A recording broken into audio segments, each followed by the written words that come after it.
Hello friends, how are you? Welcome to our YouTube channel Dhyan Commerce, the key of success. Please like, subscribe, share and press bell icon for notifications. Thank you.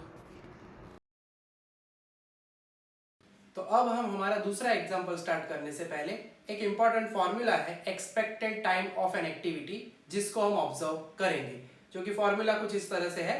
Expected time of an activity TE is equal to TO plus 4TM plus TP divided by 6, where TO is optimistic time. Optimistic time क्या होता है? तो the minimum time to complete an activity when all circumstances are favorable. जब situations favorable हो और कोई activity या कोई टास्क आप मिनिमम टाइम में कंप्लीट करते हो तो वैसे वक्त को कहा जाता है ऑप्टिमिस्टिक टाइम। तो टीओ का मीनिंग हुआ ऑप्टिमिस्टिक टाइम। और उसके बाद टीपी जो है, टीपी होता है पैसिमिस्टिक टाइम, यानी it is the maximum time to complete an activity when circumstances are not favourable.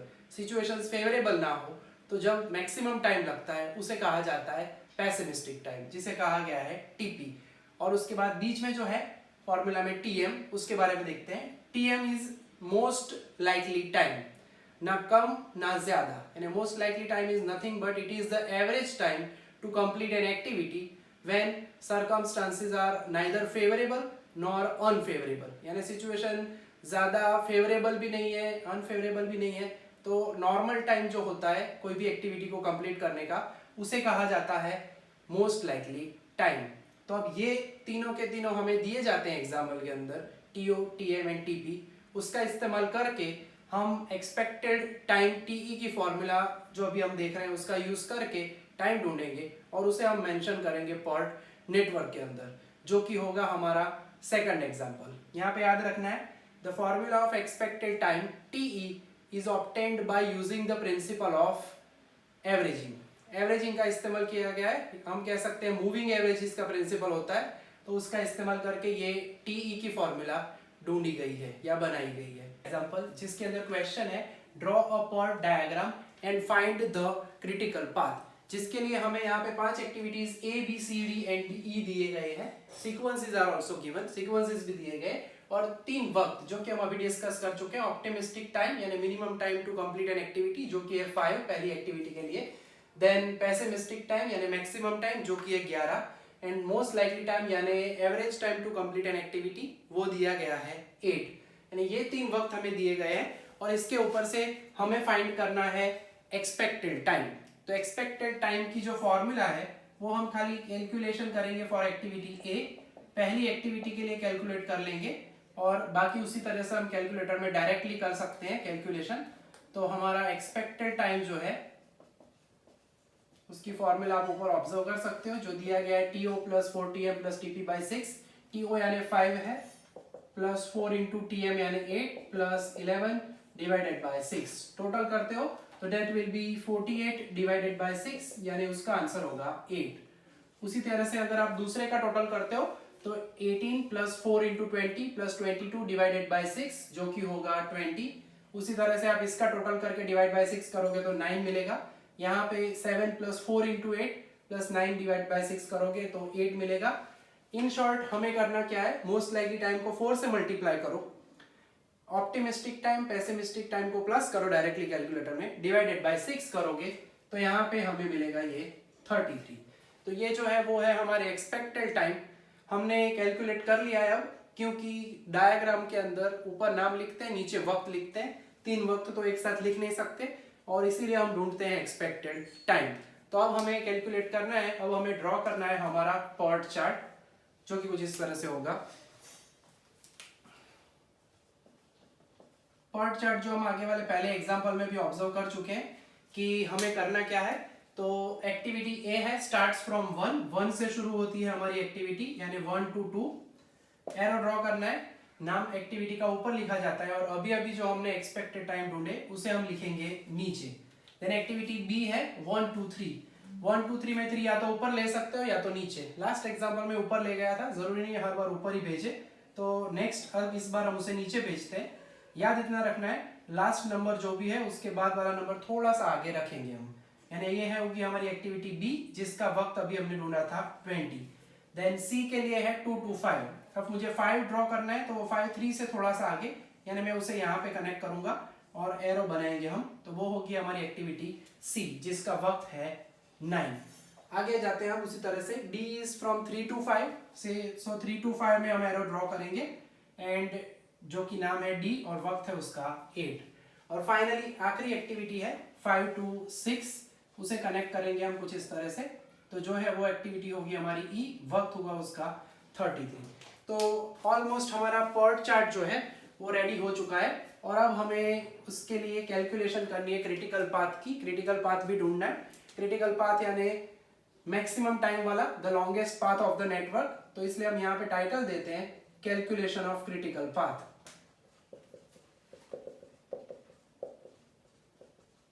तो कैलकुलेशन हमें करनी होगी और उसके लिए अब हम रास्ते कितने हैं, स्टार्टिंग पॉइंट 1 से लेके लास्ट पॉइंट 6 तक जाना है, तो हम रास्ते देखेंगे, पाथ्स देखेंगे।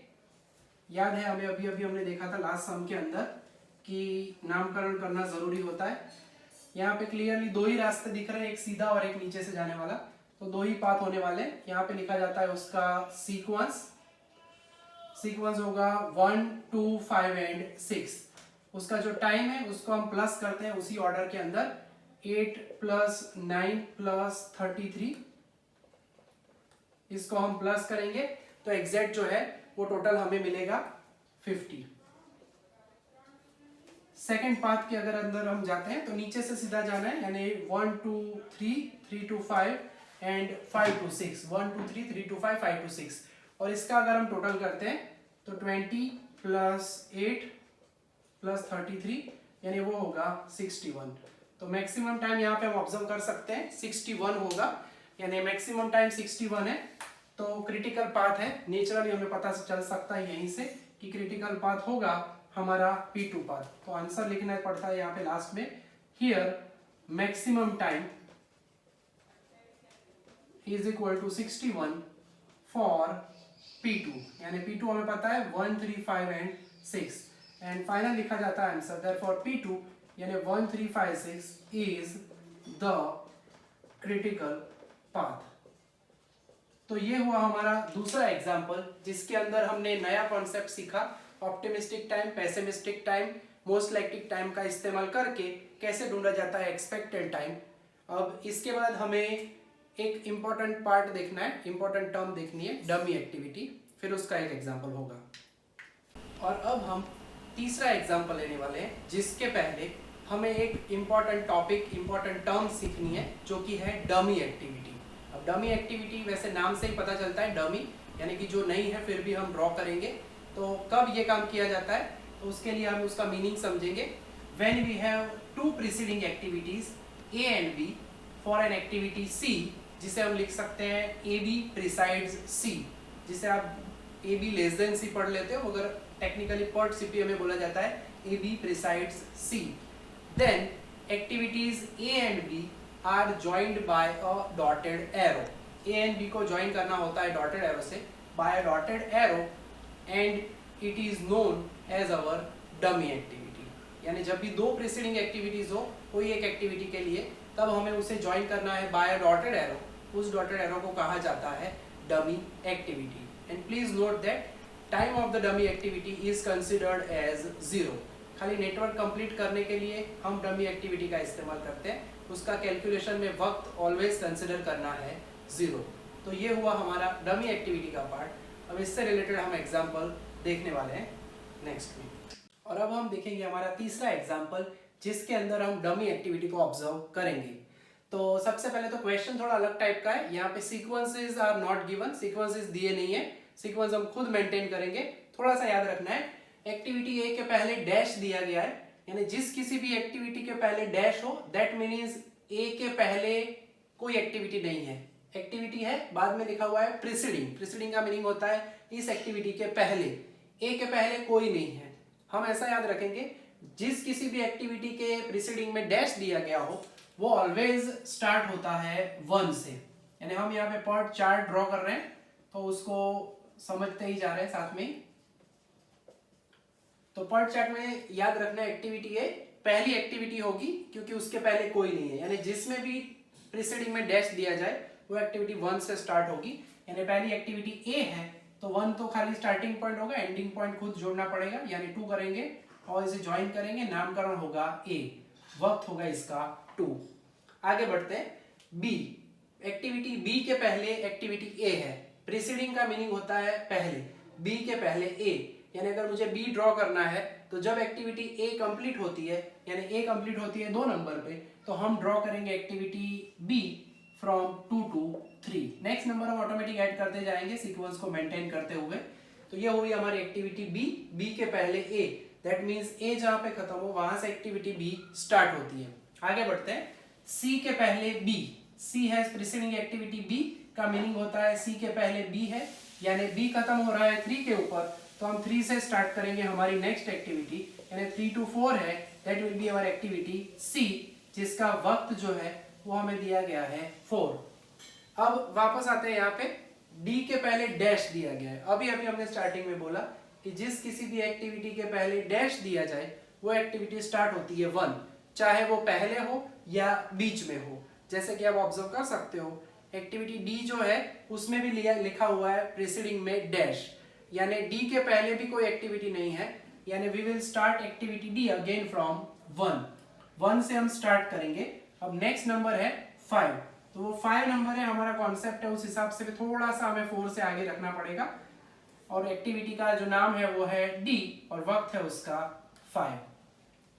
तो ये हुई हमारी एक्टिविटी डी, जिसके भी आगे डैश है, ऑब्जर्व कर सकते हो ए के पहले कोई नहीं, यानी A has no preceding activity, D के पहले भी कोई नहीं, यानी D has preceding activity dash means no activity.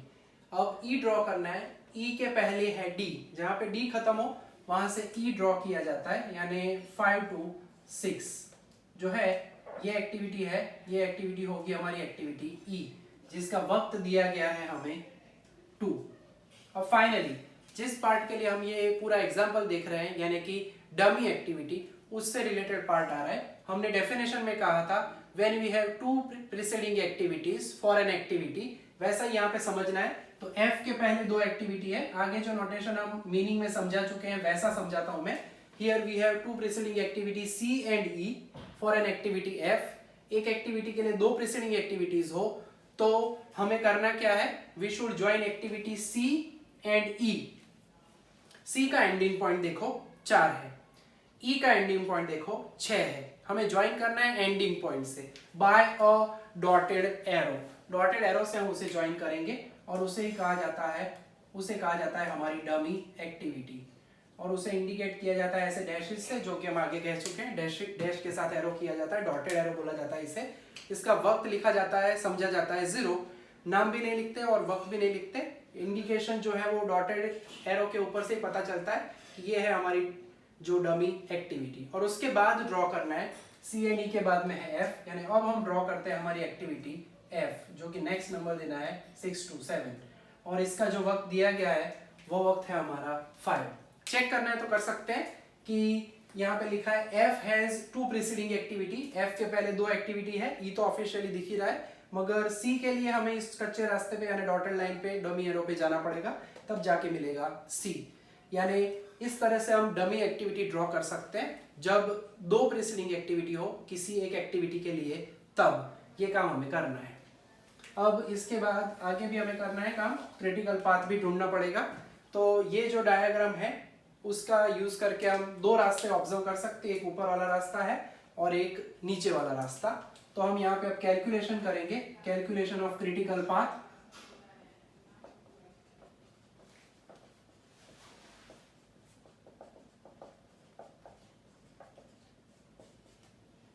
And as we know that हमें जो है वो पाथ के नाम देने पड़ेंगे। हमारे पास 3 कॉलम्स रहती है ऑलमोस्ट।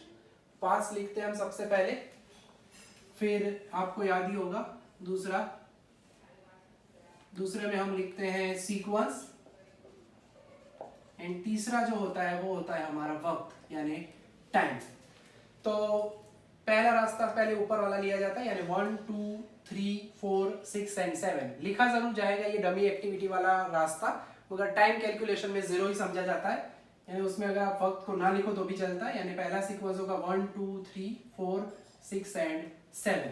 वक्त को अगर टोटल करें तो 2 + 3 + 4, 2 + 3 + 4 प्लस 0 ना लिखो तो भी चलता है, डमी एक्टिविटी है यानी 5 हम लिखेंगे नहीं, और आप टोटल कर सकते हो 3 + 2 5 + 4 + 5, दैट विल बी एग्जैक्टली 14।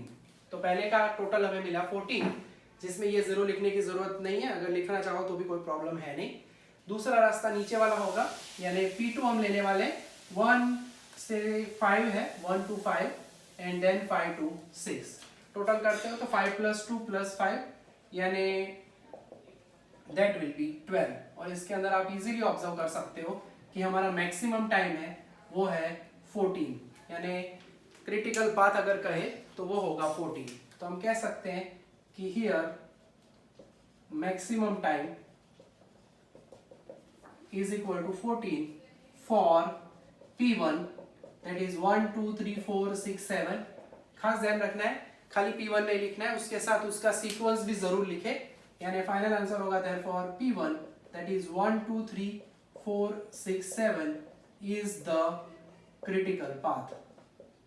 तो डमी एक्टिविटी वाला एग्जांपल था ये, याद रखेंगे ये कब यूज करना है, जब कोई एक एक्टिविटी के लिए दो प्रीसीडिंग एक्टिविटी हो तो उनके एंडिंग पॉइंट को आपको ज्वाइन करना है from lower number to higher number by dotted arrow, जिसे कहा जाता है डमी एक्टिविटी।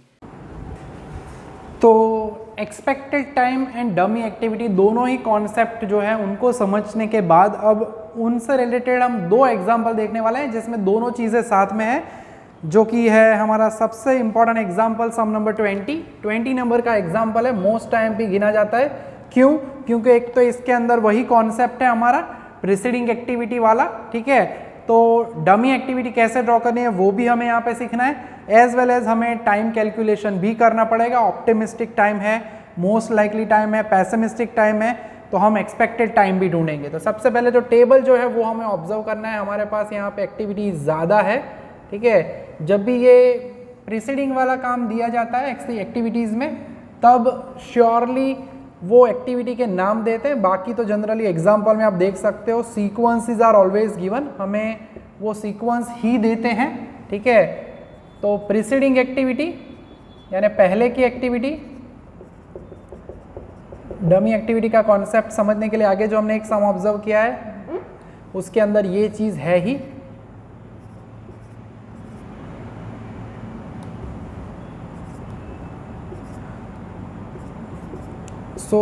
लास्ट में एच एन आई में हमें डमी का इस्तेमाल करने का मौका मिलेगा। ऑप्टिमिस्टिक टाइम नोटेशन वाइज उसे हम कहते हैं TO। जनरली फॉर्मेट इसी तरह से होता है बच्चों, मगर कभी कभी ये लोग कॉलम आगे पीछे करते हैं, तो रटना नहीं है, प्रॉपरली तैयार करना है। देन आता है हमारा मोस्ट लाइकली टाइम, जिसे हम कहते हैं TM। देन हमारा होता है पेसिमिस्टिक टाइम। अब तीन वक्त तो हम नेचुरली हमारे चार्ट में नहीं मेंशन कर सकते, इसीलिए हमें चौथा टाइम यानी कि एक्सपेक्टेड टाइम ढूंढना होता है,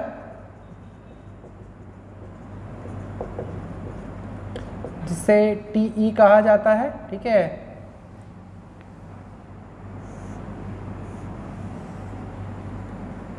टेबल थोड़ा एक्सटेंड करते हैं।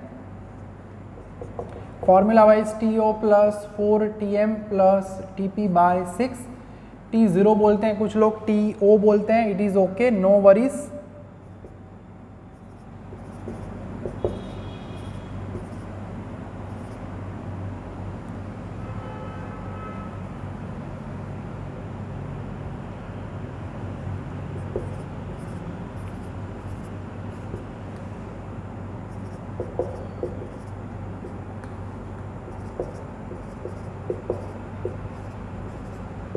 पहले हम ढूंढ लेंगे एक्सपेक्टेड टाइम और फिर आराम से हम उस चार्ट को ऑब्जर्व करने वाले हैं, ठीक है।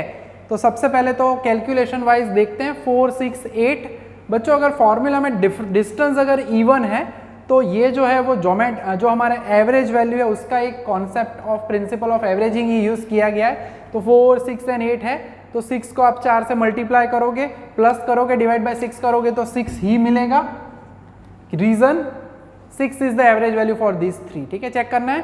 तो 6 4 जा 24, 24 + 4 28 + 8 36/6 यानी 6। मगर दूसरे में ढूंढना पड़ेगा क्योंकि 5 7 के बाद 15 है, तो 7 × 4 + 5 + 15 डिवाइडेड बाय हम करेंगे 6, तो इसका आंसर हमें मिल रहा है 8। नेक्स्ट में 4 8 एंड 12 है, डिस्टेंस 4 4 का है, तो आपको आंसर एग्जैक्टली 8 मिलेगा।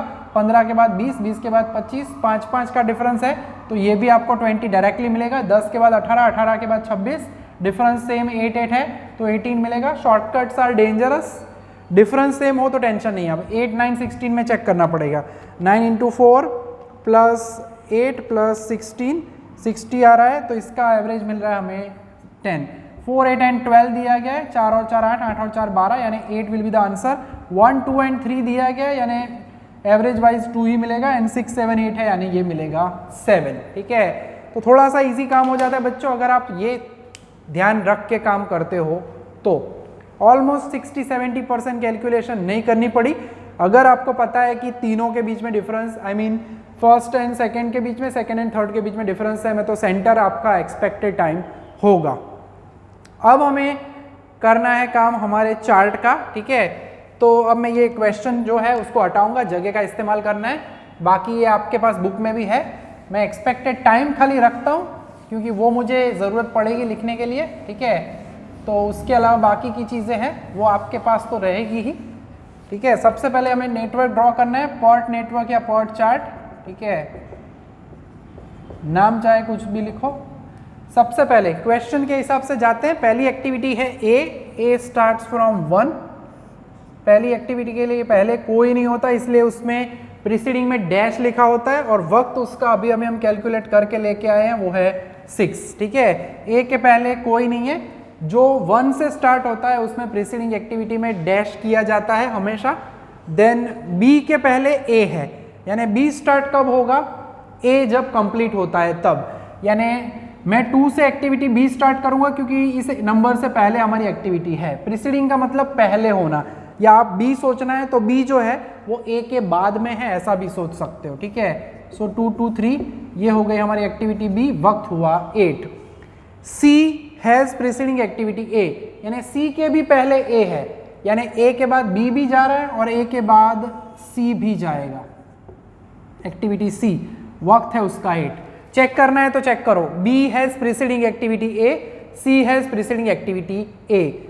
जो राइट साइड में लिखा है वो लेफ्ट में होना चाहिए। टेक्निकली ग्राफ में जब देखते हो, चार्ट में देखते हो, तो राइट साइड में प्रीसीडिंग एक्टिविटी जो है वो पहले होती है, ये मीनिंग आपको याद रखना है। ठीक है, डी के पहले बी है, डी के पहले बी, यानी मुझे डी ड्रॉ करना है 3 2 5, तो उसके लिए प्रीसीडिंग एक्टिविटी बी है, डी के पहले बी, और डी का जो वक्त है वो है हमारा 20। Similarly E has preceding activity B, E के पहले भी बी है, यानी बी सेम है, जैसे हमने ए के बाद सी एंड बी ड्रॉ किया वैसे ही बी के बाद हम ड्रॉ करेंगे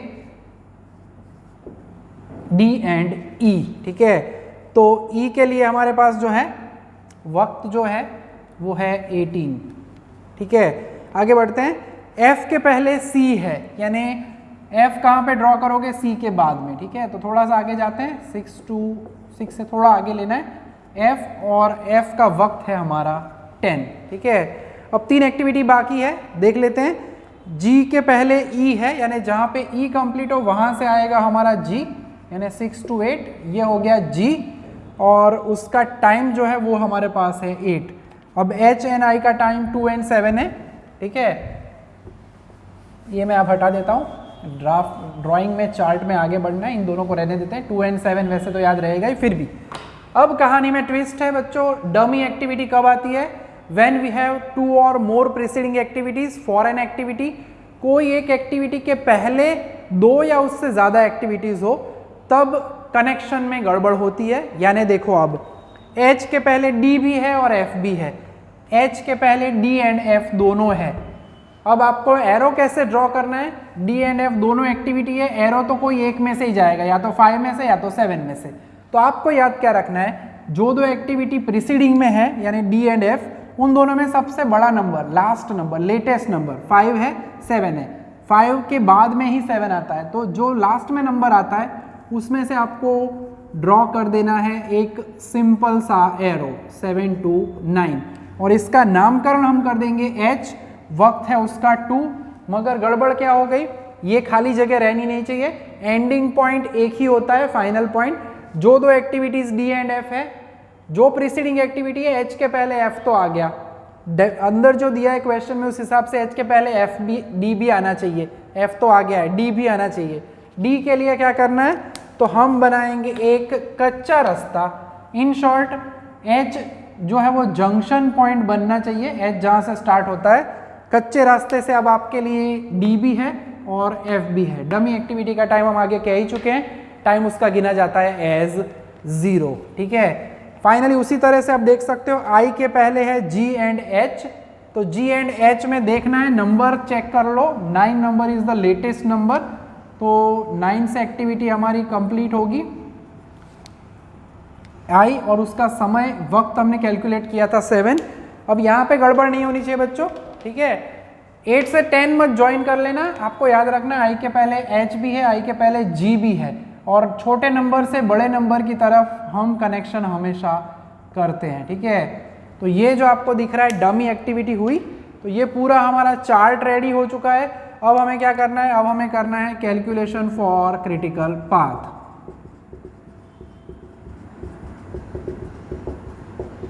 तो थोड़ा सा कॉन्सेप्चुअली ध्यान रखना है। लास्ट जो पहला लेक्चर था उसमें तो नॉर्मल एग्जाम्पल ही थे, दूसरे लेक्चर में जो ये डमी एक्टिविटी वाला कॉन्सेप्ट है उसमें थोड़ा सा ध्यान रखना है। बाकी सम उतने भी मुश्किल नहीं होते हैं। ठीक है, पाथ, सीक्वेंस एंड टाइम। ठीक है, आप देख सकते हो एक रास्ता, कच्चे वाले रास्ते को भी हमें गिनना है। पहले ऊपर वाला रास्ता लेंगे हम, यानी 1 2 4 7 9 10। ठीक है, ये हुआ हमारा पहला रास्ता।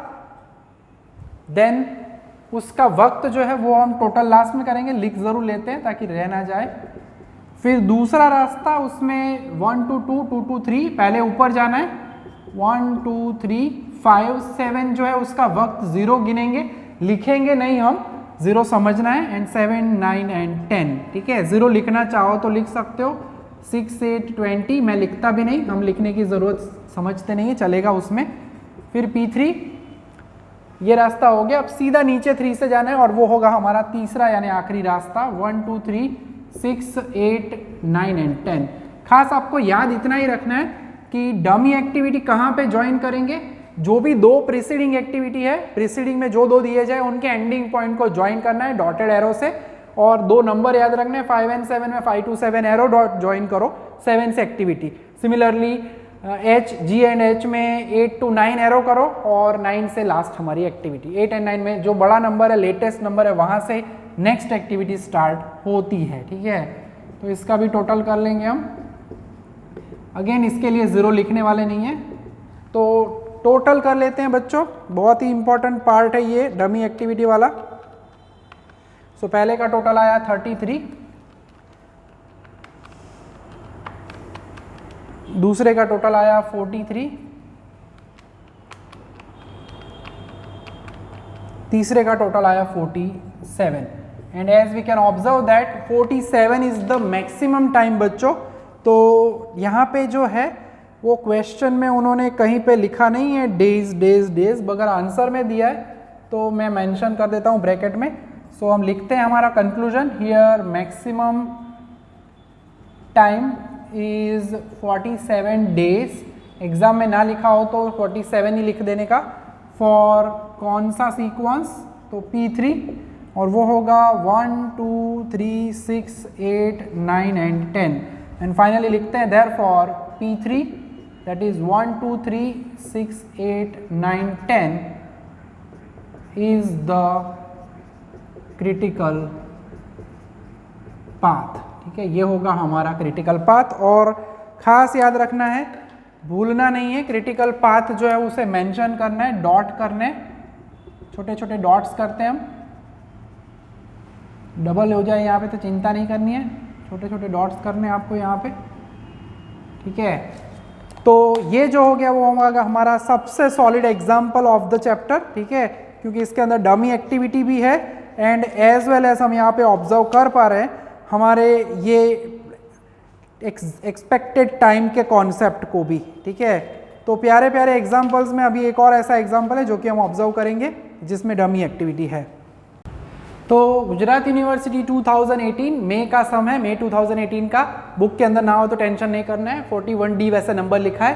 पहले हम जो एक कैलकुलेट कर लेते हैं टाइम, उसमें भी फॉर्मूला यूज़ करने की ज़रूरत पहले में 3 + 1 4 4 + 1 5 ज़रूरत नहीं है।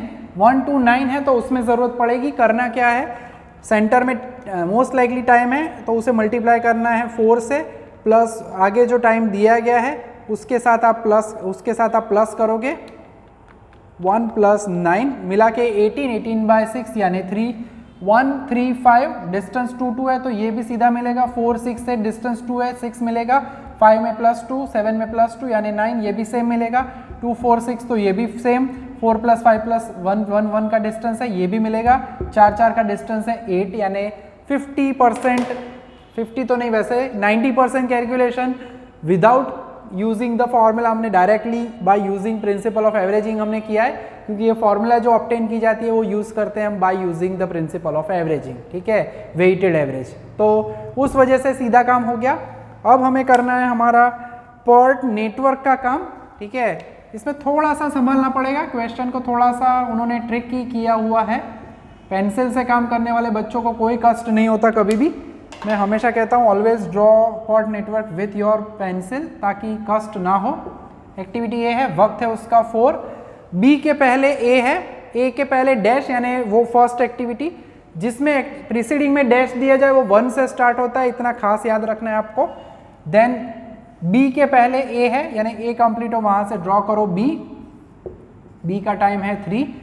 सी के पहले डैश यानी सी स्टार्ट होगा 1 से, ठीक है। अब या तो इसे आप नीचे ले जा सकते हो या तो ऊपर। चलो मैं इसे नीचे ले जाता हूँ, थोड़ा आगे ले जाना पड़ेगा हमें उसे, ठीक है, क्योंकि 3 से थोड़ा आगे ले जाना है। तो 4 नंबर में लिखता हूँ यहाँ पे, नामकरण वाइज नाम ऊपर लिखना होता है। सी वक्त है उसका 3। डी के पहले सी है यानी सी कंप्लीट हो, वहां से आप ड्रॉ करोगे डी यानी डी यहाँ पे ड्रॉ करूंगा मैं 5 नंबर, डी कहूँगा, वक्त है उसका 6। ई के पहले ए है। अब यहाँ पे ध्यान रखना है, आप ए के लिए 2 ऑप्शन है, या तो आप उसे ऊपर ड्रॉ कर सकते हो, सॉरी ई के लिए 2 ऑप्शन है, या तो आप ऊपर ड्रॉ कर सकते हो 5 to 6 या तो नीचे।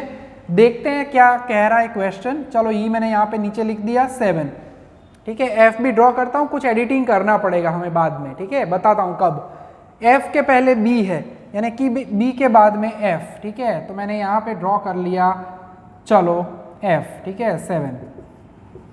अब बच्चों गड़बड़ क्या होती है, डी एंड ई के बाद जी है। अब डी नीचे है और ई ऊपर है, कहानी में गड़बड़। यहाँ से तो आप कैसे जाओगे, इसीलिए मैं बोल रहा था या तो आप ये एक्टिविटी ऊपर ले जा सकते हो या तो नीचे। थोड़ा सा रिवर्स में आते हैं, एफ बाद में करेंगे हम। ई के लिए दूसरा ऑप्शन, ठीक है। 2 to 3 को थोड़ा सा अगर चाहे तो हम ऊपर एडजस्ट कर सकते हैं, ठीक है, ताकि हमारा ग्राफ पूरा परफेक्ट हो जाए। 2 to 3 यानी वो है हमारी एक्टिविटी बी, वक्त है उसका 3, ताकि ड्राइंग में कष्ट ना हो। अब वापस आते हैं ई के लिए, ए के बाद में ई है, ठीक है, ए के बाद में ई, तो डी ड्रॉ करने के बाद ई आ रहा है तो वो थोड़ा आगे ले जाना है, 5 से आगे। ये टेक्निकली रूल्स के हिसाब से काम करना पड़ेगा बच्चों, खास ध्यान रखना है। और इसका समय हो गया 7। तो ई को बीच में एंटर क्यों करना पड़ा, क्योंकि लास्ट में जी है जो उसमें D and E preceding activity है, तो ये भी थोड़ा ध्यान रखना है। पेंसिल से काम करते हो तो एडजस्ट हो ही जाएगा। एफ के लिए बात करें तो बी के बाद में F, F as preceding activity B, B के बाद में एफ, एफ के पहले बी, यानी बी कंप्लीट करते हैं तब वो काम हमारा होगा थोड़ा आगे ले जाने का 6 से। ये होगा हमारा एक्टिविटी एफ का काम, वक्त है इसका 4। अब डमी एक्टिविटी का कॉन्सेप्ट जो हम सीख रहे हैं वो आएगा यहाँ पे, ठीक है।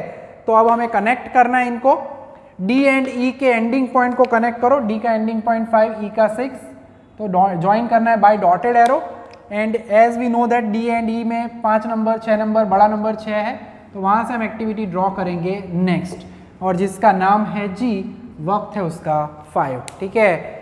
लास्ट एक्टिविटी एच के लिए एफ एंड जी दोनों प्रीसीडिंग है, यानी लास्ट एक्टिविटी हम ड्रॉ कब कर पाएंगे बच्चों, जब एफ एंड जी को ज्वाइन किया जाए। एंडिंग पॉइंट, एफ का एंडिंग पॉइंट 7, जी का 8, छोटे नंबर से बड़े नंबर की तरफ जाती है डमी एक्टिविटी। एंड इन दोनों में जो लेटेस्ट नंबर है वहां से हमें ड्रॉ करना है आखिरी एक्टिविटी, यानी 8 to 9, वो होगा एच, वक्त होगा 8। तो बस इतना काम आपको बच्चों ध्यान रखना है, बाकी कष्टदायक काम नहीं है, सिंपल सा ही होता है ये डमी एक्टिविटी का कॉन्सेप्ट। रास्ते पहले हम ऊपर से शुरू करेंगे, यानी हमारा आखिरी काम कैलकुलेशन फॉर क्रिटिकल पाथ। तो उसके लिए पाथ सीक्वेंस, कुछ लोग हैं ना एग्जाम में ये टाइटल भूल जाते हैं कि ऊपर लिखते क्या थे हम, ठीक है, तो ये याद रखना है। पाथ लिखते हैं, यहाँ पे लिखा जाता है सीक्वेंस और लास्ट में आता है हमारा टाइम, ठीक है, उस हिसाब से काम करना है। पहला ऊपर वाला रास्ता P1 कहेंगे उस सीक्वेंस को, 1 2 2 से पहले ऊपर 3 4 7 8 एंड 9, ठीक है। वक्त के बारे में कहे तो 4 + 3 + 4 + 8, ठीक है। टाइम में डमी एक्टिविटी का टाइम हम लिखते नहीं है, तो ये टाइम तो टोटल मैं सीधा ही कर सकता हूँ। दूसरा रास्ता सीधा चले जाने का, ठीक है, यानी 1 2 6 8 9, ठीक है। टाइम जो है उसका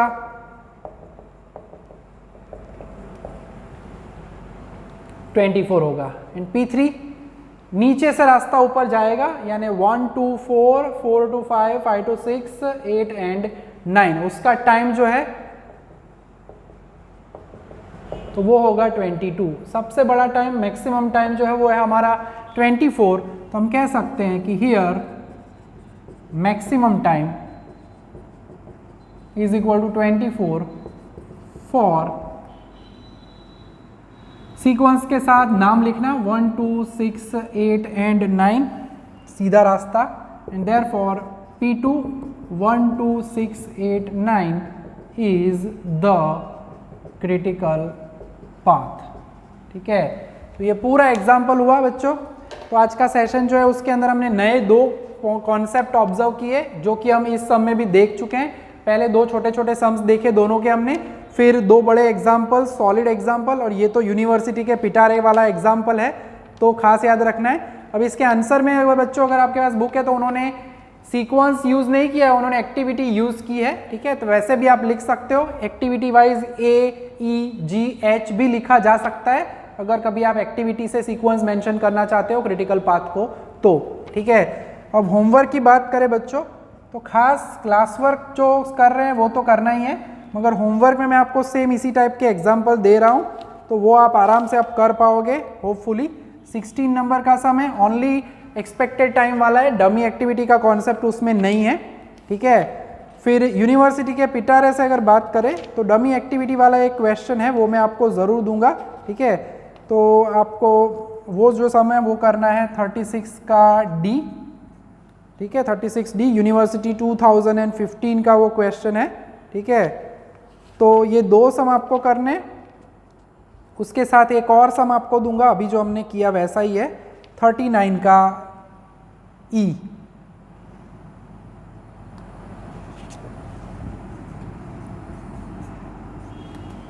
(36) का D और 39 का E, दोनों के अंदर आपको खाली पर्ट नेटवर्क डिस्क ड्रॉ करना है और कैलकुलेशन ऑफ क्रिटिकल पाथ। ये वक्त जो है एक्सपेक्टेड टाइम वाला काम उसमें है नहीं, ठीक है। तो कॉन्सेप्ट वाइज 3 हिस्सों में मैंने कहा था चैप्टर है, तो दूसरा हिस्सा कंप्लीट हो रहा है। तीसरा हिस्सा जो आएगा वो बहुत ही इंपॉर्टेंट है, लास्ट 7 मार्क्स का सॉलिड सम पूछा जाता है, ये सम भी 7 मार्क्स में पूछ सकते हैं, कॉम्बो ये जो है वो, बाकी अलग अलग जो होते हैं वो 4-5 मार्क्स के अंदर पूछ सकते हैं, ठीक है। तो आज के लेक्चर में हम यहाँ तक का काम रखेंगे बच्चों, रेगुलर काम करते रहो, तैयारी करो फटाफट अच्छे से एग्जाम की। जय Mata ji, thank you and take care.